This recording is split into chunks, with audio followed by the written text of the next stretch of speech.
Welcome to my channel, and this is English Podcast. So, we all have some behavior that we would like to change about ourselves. And we certainly all want to help someone else change their behavior in a positive way. So maybe it's your kid, your spouse, your colleague.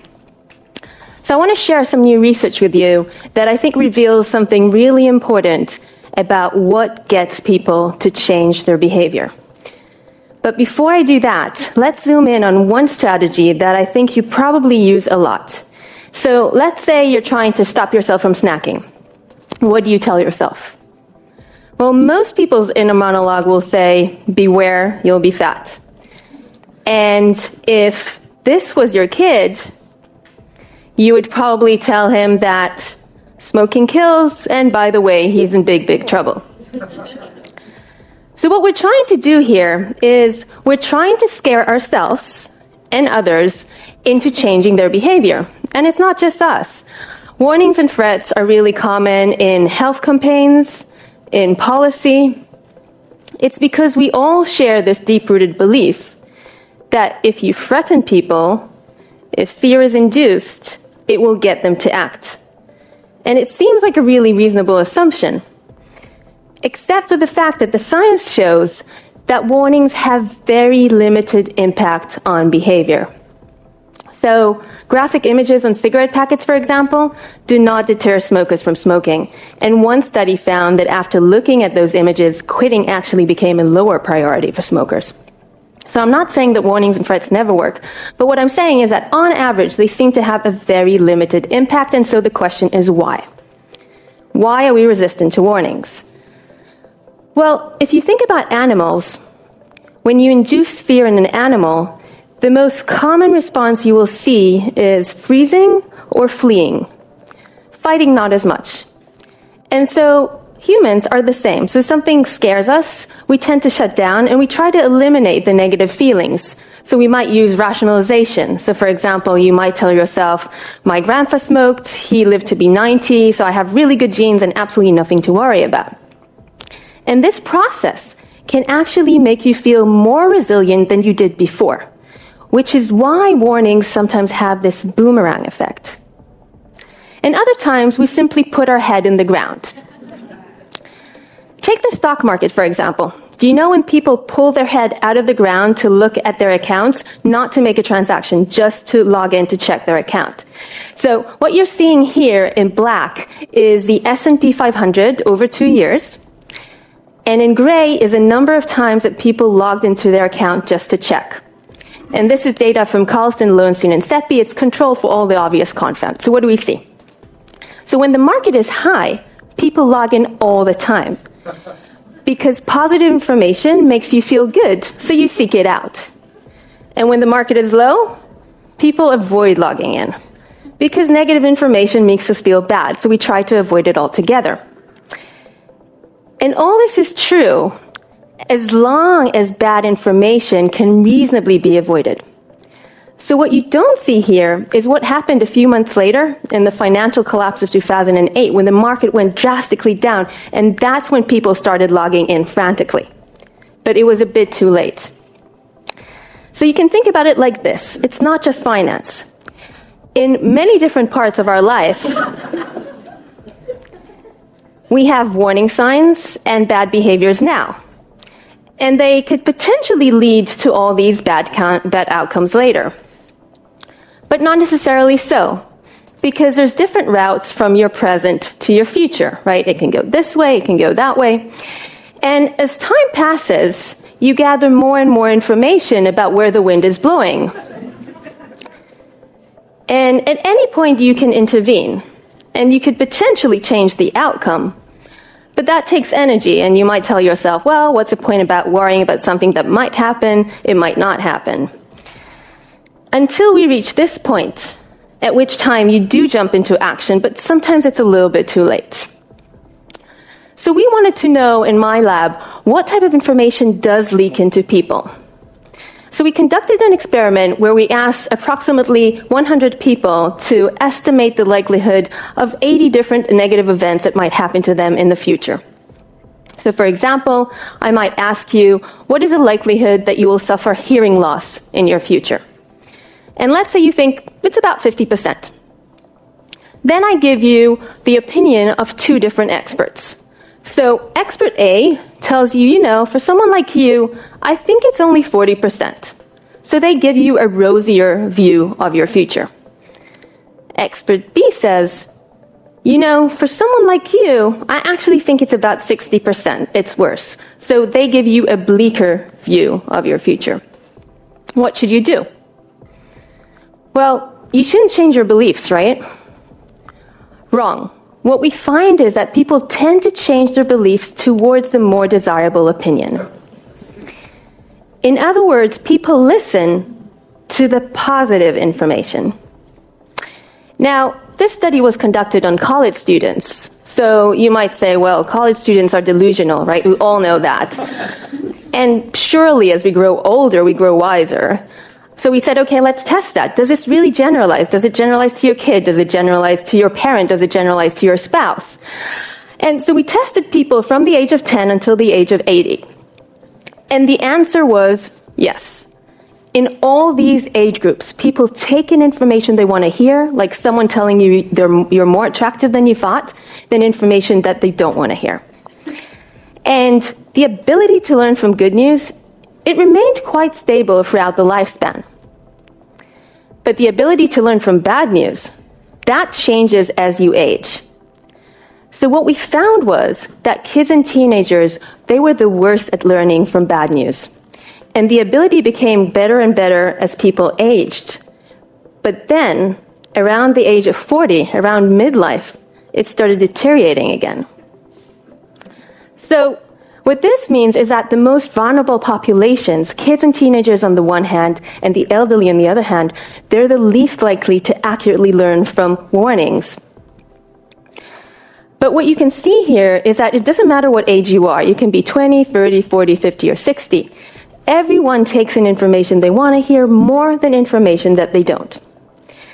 And so we end up with a view like this of ourselves.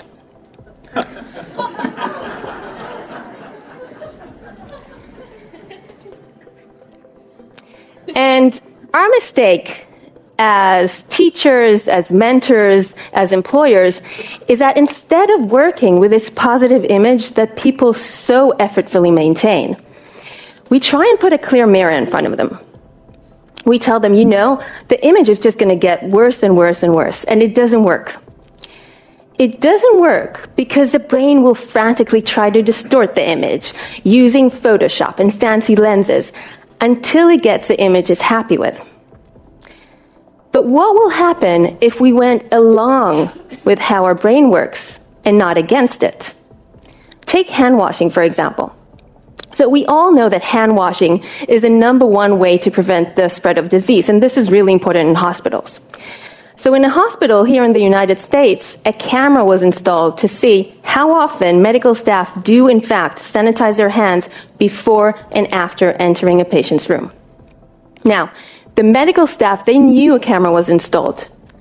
Nevertheless, only 1 in 10 washed their hands before and after entering a patient's room. But then an intervention was introduced, an electronic board that told the medical staff how well they were doing. Every time you washed your hands, the numbers went up on the screen. And it showed you your rate of your current shift and the rate of the weekly staff. And what happened? Boom. Compliance raised to 90%, which is absolutely amazing. And the research staff were amazed as well, and they made sure to replicate it in another division in the hospital. Again, the same results. So why does this intervention work so well? It works well because instead of using warnings about bad things that can happen in the future, like disease, it uses 3 principles that we know really drive your mind and your behavior. Let me explain. So the first one is social incentives. In the hospital study, the medical staff could see what other people are doing, right? They can see the rate of the shift, the rate of the week. we're social people. We really care what other people are doing. We want to do the same and we want to do it better. This is an image from a study that we conducted led by PhD student Micah Adelson. And what it's showing you, it's a signal in the emotional center of your brain when you hear about the opinion of others. And what we found was that this signal can predict how likely you are to conform at a later time, how likely you are to change your behavior.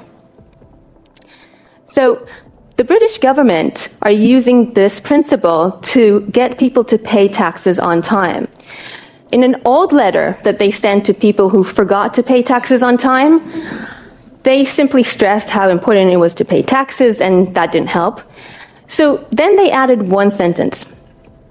And that sentence said, 9 out of 10 people in Britain pay their taxes on time.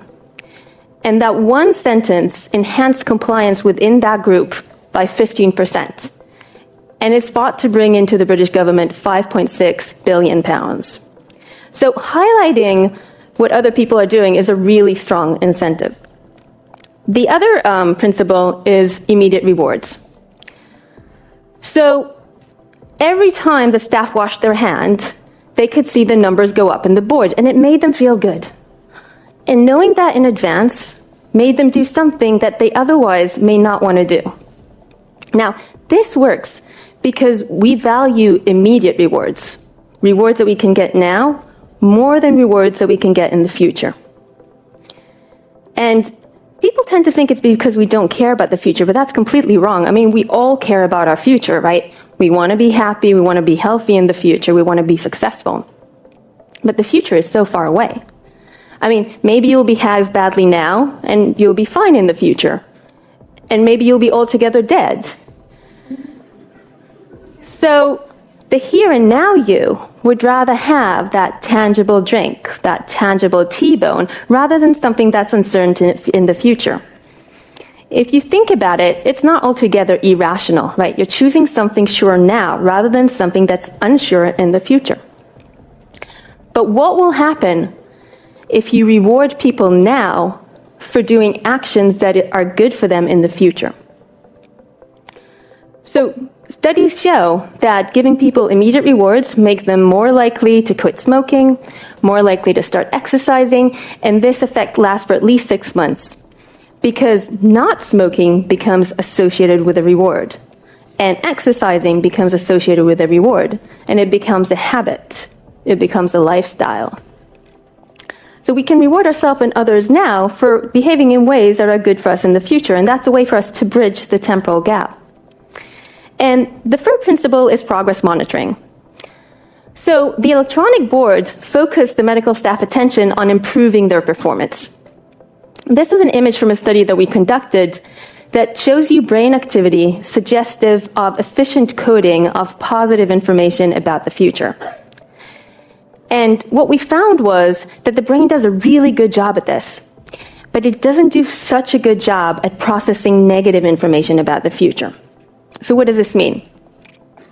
It means that if you're trying to get people's attention, you might want to highlight the progress, not the decline. So for example, if you take that kid with a cigarette, you might want to tell them, you know, if you stop smoking, you'll become better at sports. Highlight the progress, not the decline. Now, before I sum up, let me just share this small anecdote with you. So a few weeks ago, I got home and I found this bill on my fridge. And I was really surprised because there's never any bills on my fridge. So I was wondering why my husband decided to put that on our fridge. And so looking at the bill, I could see that what this bill was trying to do is get me to be more efficient with my electricity use. And how was it doing it? Social incentives, immediate rewards, and progress monitoring. Let me show you. So here's the social incentives. So in gray is the energy use, the average energy use of people in my neighborhood. And in blue is my energy use. And in green is the most efficient neighbor. And my reaction to this was, my immediate reaction was, I'm a little bit better than average. A tiny bit, but still. And my husband was the same, exactly the same reaction. And I want to get to the green bar. And then I got a smiley face. That was my immediate reward. And it was telling me, you're doing good. And it made me want to put this on my fridge. And although I have this one smiley face, I can see there's an opportunity there to get two smiley faces. So there's an opportunity for progress. And it's showing me my progress throughout the year, how my energy use changes throughout the year. And the last thing this bill gave me, it gave me a sense of control. So it gave me a sense that I was in control of my use of electricity. And that is a really important thing if you're trying to get people to change their behavior, because the brain is constantly trying to seek ways to control its environment. It's one of the principles of what the brain is actually doing. And so giving people a sense of control is a really important motivator. Okay, so what am I not saying? I'm not saying that we do not need to communicate risks. And I'm not saying that there's one solution fits all. But I am saying that if we want to motivate change, we might want to rethink how we do it. Because fear, the fear of losing your health, the fear of losing money, induces inaction, while the thrill of the gain induces action. And so to change behavior in ourselves and in others, we may want to try these positive strategies rather than threats, which really capitalize on the human tendency to seek progress. Thank you.